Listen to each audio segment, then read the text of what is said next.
Alright guys, in this lesson we are going to see how we can add a small crowd counter on top of the player, so on top of all the runners. Let's do it.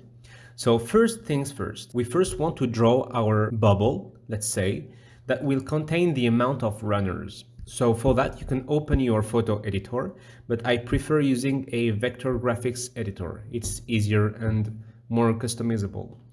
So I'm gonna get the bubble shape right here and I'm gonna draw a bubble. All right, you can edit it to fit your needs. I like it to be somewhat like this. Okay, so let's convert this as a curve. Okay, cool. Then I can just grab these points and place them somewhat around the middle. Okay, perfect. And let's set it white. Using white sprites or images in Unity, is better because you will be able to change their color. Okay, cool. We've got our sprite. So now we can resize it or keep it as is. So I'm just gonna keep it as is and export it. All right. So when exporting it, you want to create a new folder in the assets folder and maybe call it sprites. All right, that way our project is well organized. So let's double click on it to open it and let's call this bubble. Perfect. Let's jump back to Unity. Nice. Now in our crowd runner folder, we should see a sprites folder. And here is our bubble. So for now, we can't drag and drop our bubble because it's counted as a texture. We need to change the texture type here to a sprite. All right, perfect. Now we can just apply the changes and it's now a sprite. We can drag it and drop it in the hierarchy. All right, here it is. Perfect. So now we want this bubble first to be smaller, but to follow the player wherever it goes. So for now, you can see that if I hit play, like if the player was moving and I hit play, the bubble is not following the player. So we have to do something for it to follow the player. The easiest thing to do is to grab the bubble and drop it as a child of the player. So now if I hit play, you can see that it's going with it, but I can't change the bubble's position because it's counted as a runner. If you remember well, in our crowd system script, let's open it quickly, we are setting the position of our children. So now the bubble is counted as a children of the crowd. So that's not good. To fix that, we are going to create here, and here, sorry, it was settings. It wasn't elements, but that's okay. It's just a header. It's just a label. So let's create a new header and call it elements. Okay, let's create a new serialized field, private, let's say transform, and we are going to create a new parent for the runners. So let's say runners parent. Okay, cool.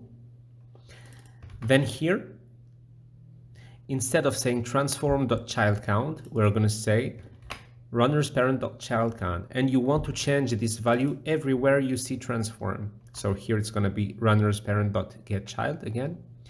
And I think that's it. So let's try this out. So now we need to create our runners parent. So let's right click on the player and create empty game object. This will be our runners parent. Perfect. Now we only need to grab all of the runners and drop them into the runners parent. Perfect. Now we need to specify our runners parent to the crowd system. Here it is. Let's do it. Perfect. Now the bubble is following the player but is not counted as a runner. Nice. To be able to see how many runners we have, we need to add a small component to our bubble, which is called Text Mesh Pro. So right click on it, select 3D object and select Text Mesh Pro. If it's the first time you're using that component, you'll be prompted a small window like this one, and you just need to import the Text Mesh Pro Essentials for it to work. All right, it should be quick. Perfect. Now we can see that we have a text right here. So first off, let's scale it down to the size of our bubble. So for the width, I'm going to say 2 for the width, and the height will be something like maybe 1. Okay, you can still press F to focus on the Text Mesh Pro. All right, let's drag it up. Perfect, maybe a little bit smaller. Okay, this is good. Let's bring it a little bit back on the Z-axis for it to render before the bubble. Okay, now let's change our text. Let's say maybe 10 for our text for now, because we are going to control this value by code. Then you want to tick the auto size checkbox right here. That way the text will resize automatically with the size of our bounding box. For the minimum size of the text, let's say 1 or 5. 4 seems to be good. Perfect. We still can't see our text because it's white on a white background. So maybe let's color it black. And here we go. Cool. I like to align the text at the center. Okay, cool. It already seems pretty good now. What we can do now is change the font. So do we have some fonts here? We don't. So to change the font, I recommend using the DaFont website. So let's go there. Okay, perfect. Here we are in DaFont. To get some free fonts, you can select any category here. So maybe let's select cartoon. Let's show more options and tick the 100 free checkbox. Then submit. So now you have a variety of free fonts you can use for personal and commercial use. Let's use one of these. Maybe the first one, Milky Coffee. Okay, let's download it. Once you've downloaded it, you just need to create a new folder in the CrowdRunner folder, like so. Folder, and let's call it fonts. Okay, perfect. Now we can drag our Milky Coffee font and drop it in the fonts folder. But now we can't use it directly. We can't just drag and drop it here in the font asset. We need to create a font asset for Text Mesh Pro to work properly. So right click on the Milky Coffee font, select Create, Text Mesh Pro, Font Asset. So there is a shortcut for that, but yeah, you can just use it or not. Okay, cool. And now we have our signed distance field for our font. Okay, let's grab it and see if I can drop it here. Perfect. Nice. We now have our font working properly. So maybe let's bring it a little bit below. Perfect. So now we want to create another script that will change the value of this text according to the amount of runners we have. So for that, select the bubble component, the bubble game object, sorry. So for that, in the script folder, let's create a new script. Okay, let's call it crowd counter. Nice.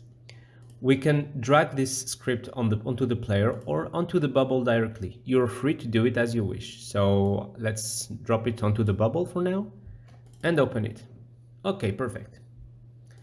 So now we will need to add a library. This library is the Text Mesh Pro library. That way we can use and change the value of our text. Okay, cool. Let's create a new header. Call it elements, new serialized field again. And it's going to be a private field, Text Mesh Pro. Let's call it counter, or maybe crowd counter text. Okay, perfect.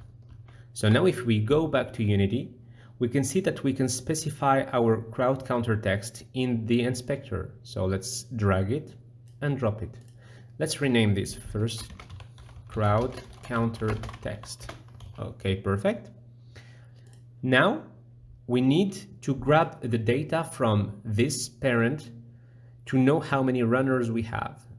So for that, we need a reference to it. So let's create another serialize field, which is going to be private.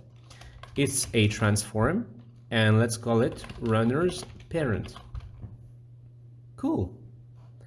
So now in the update method, so called 60 times per second or 30 depending on your FPS, we can say crowd counter text dot text to access the text variable of our text mesh pro will be equals to the runner's parent child count.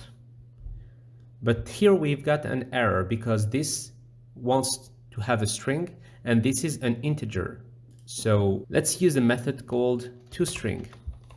And now we've just converted our integer to a string. Okay, let's go back to Unity. Let's drag and drop our runner's parent and hit play. Perfect. We now have the amount of runners in our crowd. So to try this out, let's remove one. Okay, perfect. Let's add 1, 2, 3, 4. Okay, let's select all of these and duplicate them a bunch of time. Perfect. It's working as intended. Nice. Now that we've got our crowd running, we need to add some ground for it to run on. And that will be the topic of the next lesson. Stay tuned.